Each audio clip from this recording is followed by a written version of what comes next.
Hi, I'm Patricia Greenberg, and this is It's Okay to Be Old, a show about all things aging well. My guest today is Marion Nestle, and she's a pioneering voice in public health, a professor of nutrition, food studies, and public health at NYU and Cornell University. Her research and writing focuses on how industry marketing, policy decisions, and scientific messaging influence food choices, public health, and nutrition. Welcome, Marion. Glad to be here. So happy to have you here. Big, longtime fan. Like I mentioned when we were doing a little pre-show, I've been in at this for a long time, getting my degree in nutrition in 1985. So lots gone on in the last 40 years, right? So there's always so much to talk about. You know, you authored and co-authored 16 books and are internationally recognized for your work on the political, scientific, and commercial forces that shape what we eat. Yes, that was lifted from your bio, but it's a great what you're doing. I go way back. Your book, Food Politics: How the Food Industry Influences Nutrition and Health, that was published in 2002, and you covered food safety, calories, voting choices, eating habits, and of course the perils of soda. Your latest book is The Fish Counter, which we're going to get to later. But I want to first ask you, you're a Well, trained the latest book is What to Eat Now. what to eat now. Okay, that's the new Yeah, one. it's this one. All right. Okay. Okay. Very big. Yeah, big, beautiful book, and we're going to talk about that.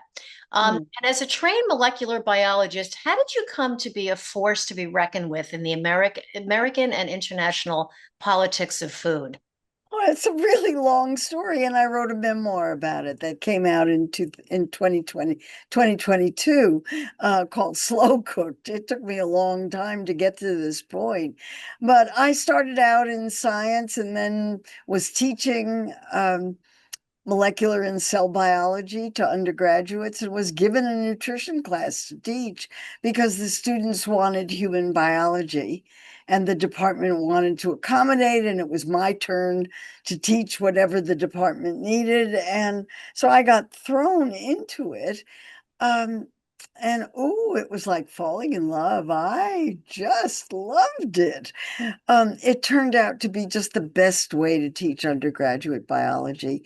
Molecular biology is very abstract, and you can't see, feel, taste, or smell what you're talking about. But you can do all of that with food, and students were really engaged, and oh, it was just so much fun to teach. And you could teach biology, you could teach what was in food, what you needed, what the body required, what happened to it when you ate it, what metabolism was about. I mean, all of that you could teach using starting with food, and students really loved it. Oh, so I've never looked back. Did you find at that time people were interested in nutrition? Yeah. Yeah. Yeah. This was the early 1970s. Yeah. And Linus Pauling had just written Vitamin C in the Common Cold. Francis Moore Lappé had just written Diet for a Small Planet. And I use both of those as texts Mhm. to, have students do critical thinking about these kinds of issues. So all of these things were happening at that time. Center for Science and the Public Interest, the big food advocacy organization, was just starting, and it published a book called Food for People, Not for Profit, that talked about nutritional issues from production to politics. And I was just really attracted to that. It fit really well with the kind of training that I'd had. And yeah, I mean, I was off and running. We are now at a point in the country, if not the world, where the super processing of foods has taken over. Mhm. I it, Preaching to the choir. I don't need to explain that to you. And yet, those of us who are in food really still appreciate that wonderful chocolate and that specialty ethnic dish and a glass of wonderful wine. And there's this conflict going on in the bombardment, and that obviously that cat is out of the bag. We are so far past trying to corral that in. So I would like to, if you could, focus right now a little bit on processed food because Mhm, it's the buzzword. Again, mhm, there's so much to talk about, but I want to throw that out so mhm. to make sure we get to it. Marion, what defines a processed food in a Well, nutshell? all foods are processed pretty much. I mean, unless you're picking an apple off a tree, you're eating something that's at least been washed. And that's a form of processing. But what's new about it, and what's new since the first edition of What to Eat, is the concept of ultra processing. And this is a concept that was developed in 2009 by a professor of public health at the University of Sao Paulo in Brazil. And I think it was ignored for a long time because it was Latin American and we're Americans. We don't care what goes on in Latin America. It took quite a while for that concept to get through, but it's such a powerful concept that it did get through.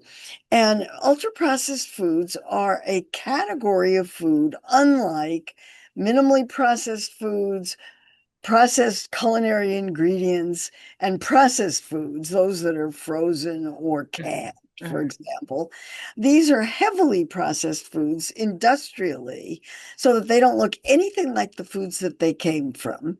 They're unrecognizable. They have a lot of additives, many of which you can't buy at a supermarket.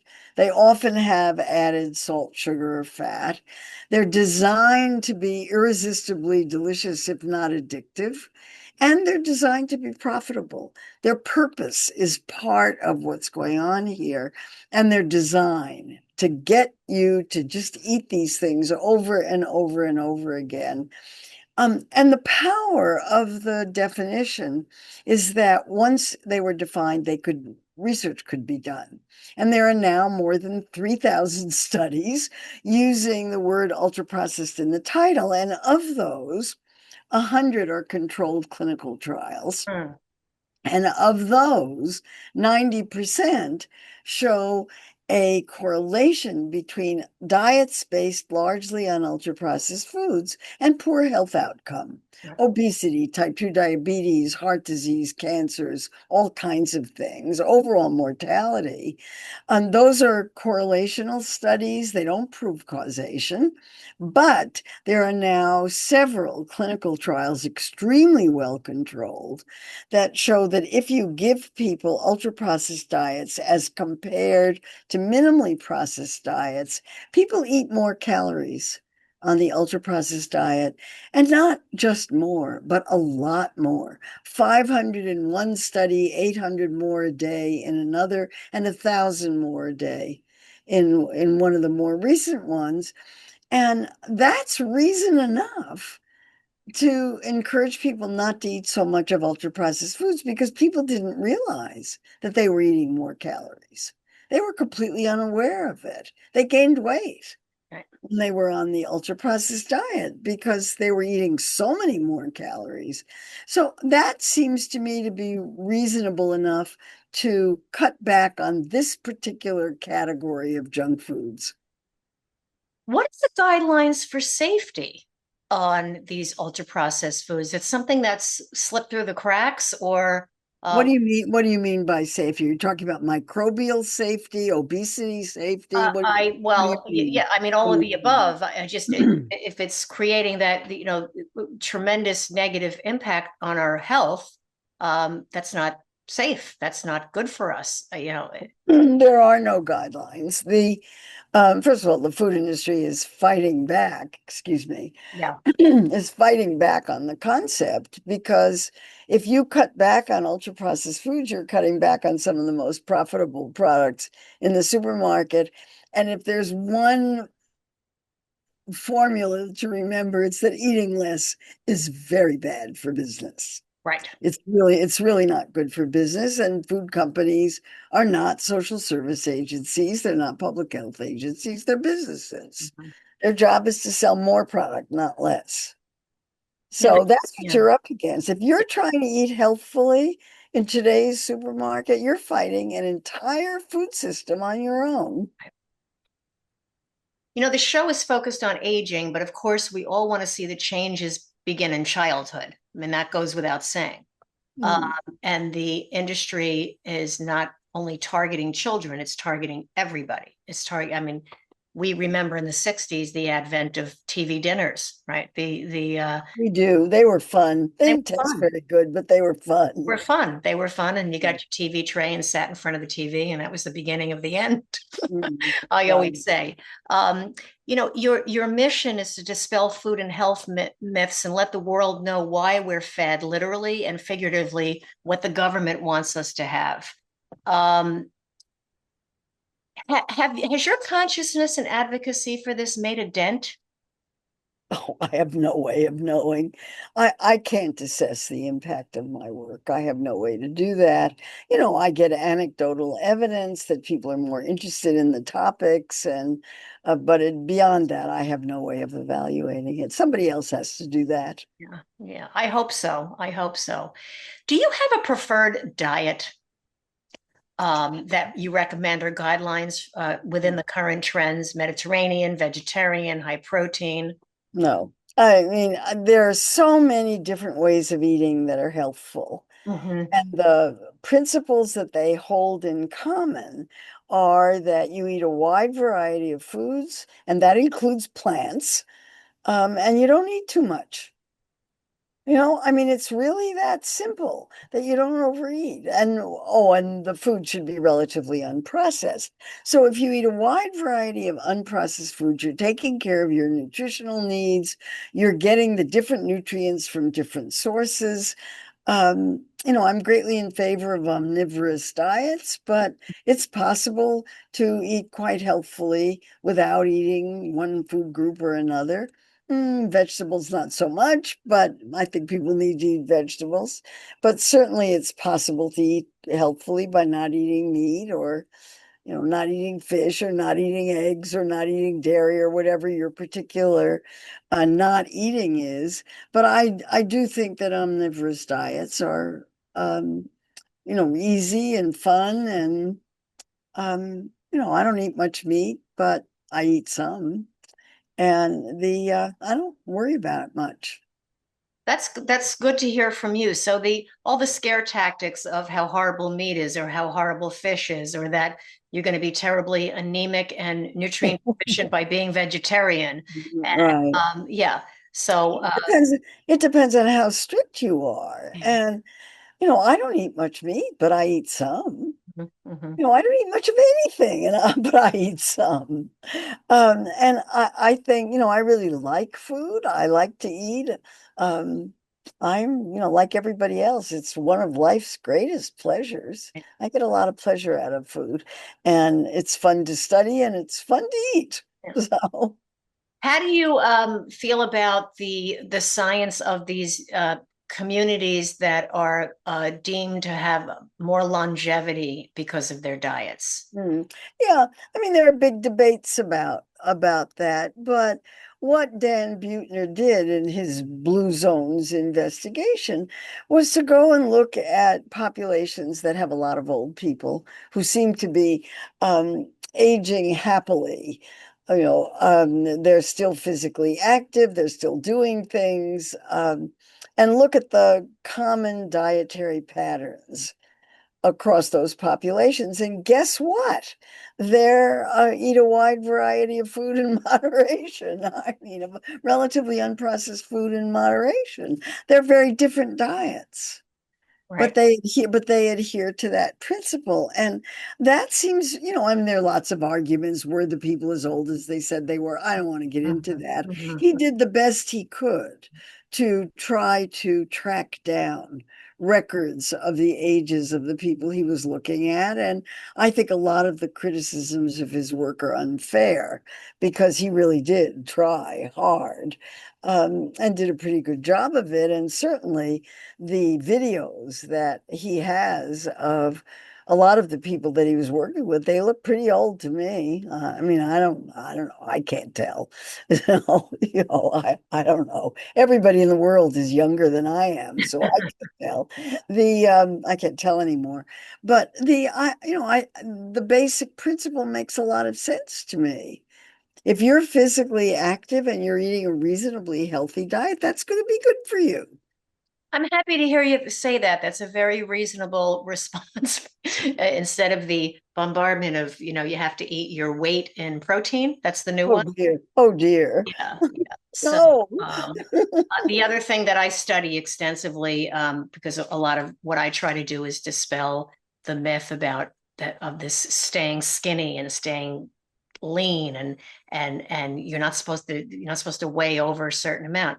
That nothing could be further from the truth. We know a little bit of weight on you is very, very beneficial as you Well, age. especially as you're aging, Yes, exactly. you need a little cushion. I Yeah. don't know. I mean, it's I'm lucky enough never to have had a weight problem. Mhm. I weigh what I've weighed all my life, and the I don't know whether the fat and protein ratio has changed much, but I live in New York. That keeps me active. I don't have a car. If you live in New York without a car, you can't survive without getting a lot of steps in every day.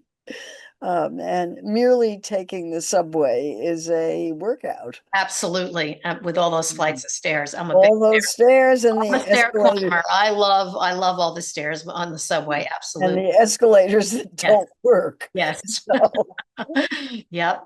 So, Marion, tell us about what to eat now. well, it's the new edition of a book I wrote 20 years ago, and the it was a pandemic project. Mhm, I'm really laughing about it because I thought it would take me 6 months mhm. to update the book. And they wanted me to have at least a 40% update. I think it's a 90% update.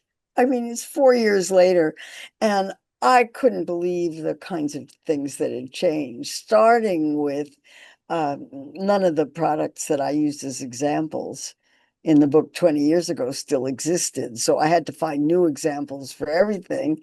And prices have changed. They've gotten a lot higher. Oh, yeah. Um, Online ordering is new. Ultra processed foods are new. Plant-based meats are new. The enormous rise in organics. The enormous rise in uh, fruit flavored waters, Yeah. alcohol flavored waters, cannabis flavored Yeah. waters. Yeah. The Yeah. book has a chapter on cannabis edibles because there they Wow. are in the supermarket. And what are you supposed to do with those? And what's the regulation of those Right. anyway? Anyway, I mean, that was an amazing experience to write that chapter. Um, there's a new chapter on pet food Mm, because I wasn't able to include a chapter on pet food in the previous edition. There's a lot of reorganization of the book and cleaning up a lot of things. And but the big one was online ordering. That was a big shock, was what a change that has made in the way supermarkets are organized and in how people buy food. Big difference. yeah. Yeah. So, may I ask you personally, how do you feel about that? I have, and I'm going to share with you. I feel like there's an element of laziness attached to that. It bothers me. Oh, it's more, I I think. understand everyone uses the word convenience, and I understand that. And for people who really are challenged to leave their home or have limitations that they can't go shopping, but I feel like in a lot of ways it's turned people even more inward. Some, but I'm so impressed at how helpful it is to people I know who are homebound Okay, okay. and for whom going out to, it's cold out in New York and icy. It's very icy right now in Manhattan. And for an older person to go to a grocery store on icy sidewalks, they're much better off ordering in. Mhm, mhm. You don't want to fall Yeah. on the ice. You do not want that to happen. So, and then for people who don't have much money and who are on the Supplemental Nutrition Assistance Program, SNAP, for example, by buying online, they avoid the stigma Hmm. that they're faced with often when they go to grocery stores. things that clerks say to them when they're using their EBT card or having to return things that they weren't allowed to pick up. Those kinds of things can be extremely embarrassing and unpleasant. That seems like an advantage. So I have mixed feelings about it. I'm worried about the extraordinary fees Mhm. that are attached and that aren't always obvious. I'm absolutely appalled by the recent revelations that Instacart is using dynamic pricing and charging wealthier people more or apparently wealthier people more for the same product than other people. That's just terrible. It has to stop. So, there's lots of room for discussion about that. And then there are people who buy a lot of food online, tend not to buy a lot of produce that way because people want to see the produce that they're buying. And if you're ordering something by the pound, you don't know how many items you're going to get. How many oranges is 2 pounds of oranges? I mean, it's hard to say. So there's a lot about online shopping that doesn't work very well. But for people who really can't get to a store, the store is too far away. They don't have a car. They don't have the ability to carry a lot of bags. I don't know. I mean, I live in a city where lots of people don't have cars. Yeah, yeah, And so I think laziness is sure for young people who are able to get up and move around. Yes, they ought to be getting up and moving around. And they're probably the ones who are using the online shopping the most because they're yeah, they're yeah. technically able. Yeah, they're very tech savvy. I just they know how to just press the button and get it. And Right. maybe that is the future, that we no longer will be going to supermarkets. It'll I be don't think all that's true. I don't think so. I think people will always want to go. I mean, there are a lot of people like me who just love yeah, yeah. supermarkets. Me too. I love to go wander around the supermarket Yeah, like it's a clothing store. right. Just have Exactly. Marion, you did some work with seafood. You wrote a book about seafood. What's going on in the world of seafood and its regulatory practices and Well, for trade and tuna not fish? nearly enough in my view. Okay. I mean, I consider what to eat now does is take you aisle by aisle through the supermarket um, and deal with the issues that come up in each section. And the fish chapters I consider to be the Wild West of the supermarket, and they were published separately as a separate book called The Fish Counter. Um, but if you buy the big book, you shouldn't buy the fish counter because it's the same chapters. But the the fish issues are so complicated and there's so many of them and they're so contradictory that one thing is good and one thing is bad and another thing is good and another thing is bad, and you can't tell by looking at a fish whether it's got a lot of toxic chemicals or not. You can't tell how many omega-3 fatty acids it has. You have to depend on a fish seller to know I mean, there's so much you have to know. You Mhm. have to know what the fish is, where it was caught, how it was caught, whether it was farmed or wild, um, under what circumstances was the fish caught? Was it reasonable? Were the workers treated all right?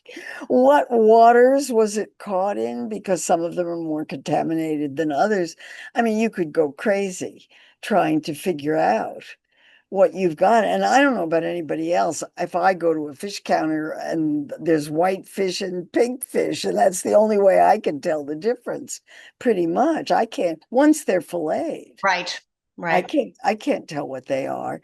So I try to find somebody who knows something about fish. And fortunately, there are a lot of supermarkets with people working the fish counter who are extremely knowledgeable. Find one. That's excellent advice. And lastly, on that, a caught versus farm raised. Oh, well, there are issues both ways. Okay. Sometimes the wild ones are heavily contaminated with toxic chemicals of one kind or another. And sometimes the farm raised ones are done better than others. You have to know, so you look for third party certification. Okay. Farm raised can be done, depends a lot on how um, whether the farming is in the ocean or whether the farming is inland. If it's inland, how much flushing out of the toxins are they doing? How are they raising the fish? What are they feeding the fish? I mean, that's the other thing. What's the fish eating? Right. I mean, I find the fish issues enormously complicated. And finally, just said, you have to rely on a third party certifier or a third party accountant. And fortunately, I'm go to a couple of supermarkets where the fish people are really knowledgeable. You ask them a question, they can give you a thoughtful answer.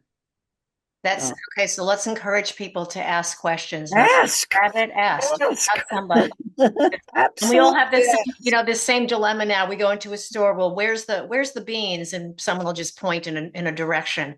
But to really to push to ask for customer service if somebody there can help you. Excellent advice. Marion, what's your position on superfoods and supplements? I don't believe there is such a thing as a superfood. Okay. All fruits and vegetables have vitamins, minerals, and fiber, and each one of them has its own unique combination of nutrients.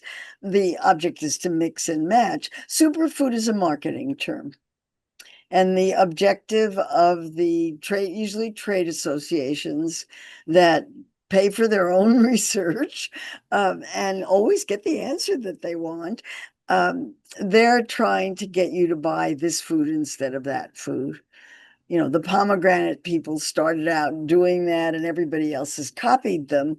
And, so are pomegranates better than grapes, better than peaches, better than apples, better than oranges? No, they're different. It's apples and oranges as you know, Literally, yeah. literally apples and oranges. And so you want to mix and match. The principle of nutrition is variety always. So have different kinds of fruits and different kinds of vegetables. Every single one of them is a superfood. I Uh, love that. I love that. Yeah. um, and then your other question was, Supplements. oh, supplements. Yes. Supplements are really interesting because more than half of American adults take supplements of one kind or another. Um, 60 or 70% take them, despite the almost total absence of evidence that they make healthy people healthier. But people feel better when they take supplements. Everybody worries that their diets are inadequate and they think if they take a vitamin pill, it'll take care of it. It might. Um, but there's no real scientific evidence that even though there are loads of studies to prove that a particular supplement is a superfood or that you won't survive without it, and those studies are almost invariably sponsored by the company that makes those supplements.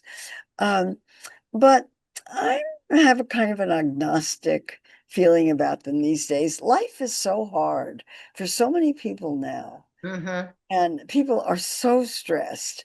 The world is very stressful. And if a supplement makes you feel better, go for it. Very few of them are harmful. There Okay. are some that are. If you're going to take a supplement, don't take too much of it. A little goes a long way. That would be my one advice, is just not to overdo it.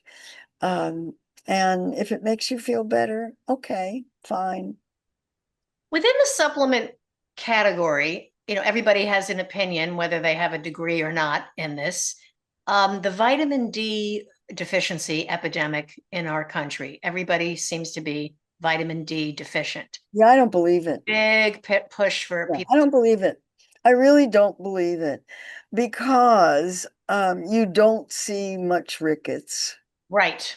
and you don't see clinical signs of vitamin D deficiency. What you do see is biochemical signs of vitamin D levels below what are believed to be the appropriate standard. And the most amazing people are said to be vitamin D deficient, like surfboarders in Hawaii. Are you kidding me? That's Are you ridiculous. kidding me? Yeah. I mean, Yeah. first of all, vitamin D is not a vitamin, it's a hormone. And I'm not happy about hormone replacement therapy. Huh. And that's what it is. And also, it's the wrong kind because um, you get vitamin D from sunlight on skin, and then it's converted to a precursor of the hormone, and then it goes through a bunch of metabolic steps and ends up as the hormone. But you're getting an intermediary if you're taking a pill. Mhm. And it's unclear to me how important that is. So I'm a vitamin D skeptic. I think people should get outside, get sunlight on your skin without uh, sunscreen for 15 minutes a day. Even in the Northeast, that helps, even in the winter. So I don't know what to make of it. You just don't see clinical signs. And if you don't see clinical signs, it's hard to know what subclinical means. And so I tend to be skeptical. I don't take it. I appreciate that because you are one of the most vibrant human beings. And may I ask you to share your age? I'm 89. Unbelievable. Amazing. Good nutrition. Yeah, good nutrition. I was going to say, what's your secret? Everybody's got a secret. And I guess. I don't know. I mean, I eat according to the principles. Wide variety, not too much. Not too much junk food, although I certainly eat junk food, as anybody who yeah, knows me will tell you. Oh, I eat my share of junk food. I just try not to eat too much of it. yeah, yeah. Marion, I like to ask all my guests, what do you like about getting older? Oh, you don't care what anybody else thinks. I mean, you just don't care. And I'm lucky enough to still be able to do the kinds of things that I do. I can still take subways. I can walk up 6 flights of stairs. I can do those kinds of things. And I can still travel. I can still write books. I've got another one coming out next year. And I'm having fun. I Good, think it's good, fun. good. That's amazing. And I wish you many, many more years of health and happiness too. Thank you very much. For more information about Marion Nestle, you can visit her webpage at www.foodpolitics.com. She blogs daily at her website, and she continues to analyze and comment on the intersection of food, health, and policy. Thank you all for listening to It's Okay to Be Old, and please subscribe to my channel for more engaging discussions on aging well. For feedback and show topic discussions, you can contact me at www.patriciagreenberg.com. Marion, thank you again so much for joining me. It's been very informative and delightful to get to meet you. No, thank you. It was a pleasure to be here. Thank you. Thank you.